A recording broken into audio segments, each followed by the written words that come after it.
একটা কবিতা লিখেছি, সেটা পড়ে শোনাই।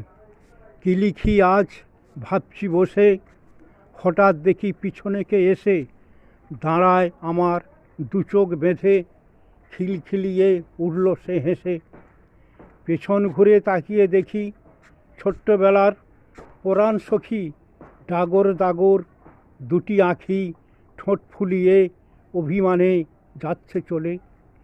প্রতিমার সেই গানটি পড়ল মনে, বড় সাজ জাগে, কতদিন দেখিনি তোমায়। এক ছুটে চলে গেল, হাওয়ায় কানে বলে গেল, শিউলিতলায় আসবে তুমি, কাশের বনে দেখা হবে, পূব আকাশে উঠবে রবি। হারিয়ে যাওয়া অনেক স্মৃতি, হাসে কাঁদে কতই ভীতি, বুকের ভিতর দুরু দুরু, সেসব দিনের